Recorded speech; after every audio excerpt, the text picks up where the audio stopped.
All right, so we're recording a Samba video.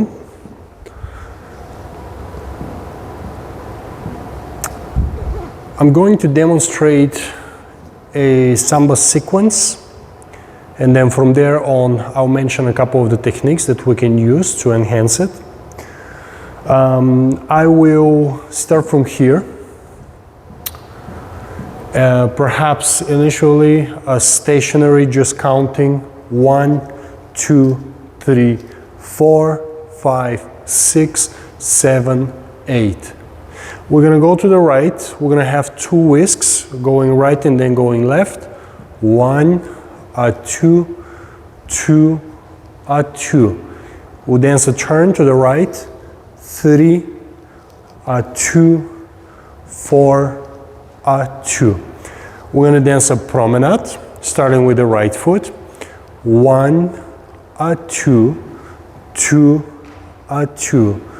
One more time. 2, 2, 2.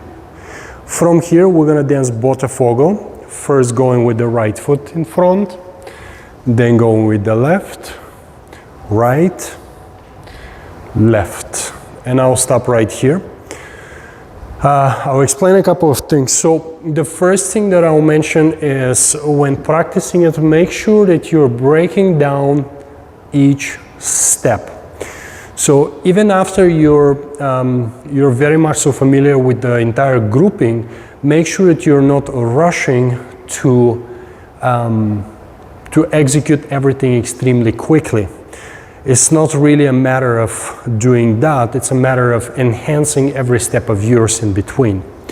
So in the beginning, for example, even just by doing this, you want to make sure that you are creating a very clear beat for yourself.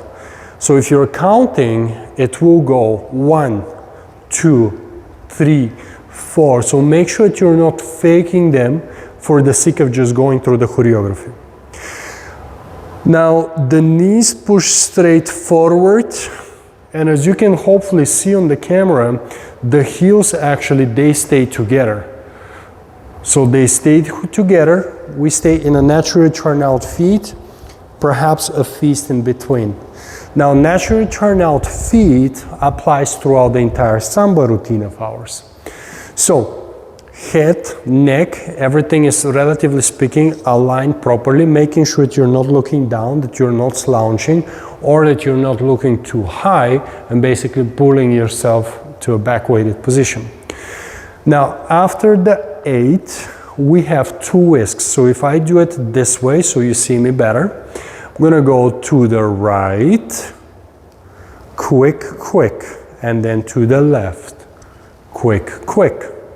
From here, you should have a turn to the right. You're gonna take a step. You will cross in front, staying on the ball of the foot, and you will quickly turn to your right and lower. Now with the left foot, you'll go to the left, and then you have to finish your whisk to get yourself to a promenade position, beginning with the right foot, step, in, out, slip, step, partial weight replacement. Now the most common mistake here is that dancers either do points and then again point, or they attempt to fully change their weight from foot to foot, but it's literally a partial weight replacement. In fact, I have a student of mine, she's a scientist, and she often asks me about percentage when it comes to percentage. And if we talk about percentage, I keep 80% over the left, I distribute approximately 20, and then I go back to fully over the left, and then I move again. And once again, I take a step, just about 80, fully over the left, and then I strike again. I think I have 4 students that are different scientists.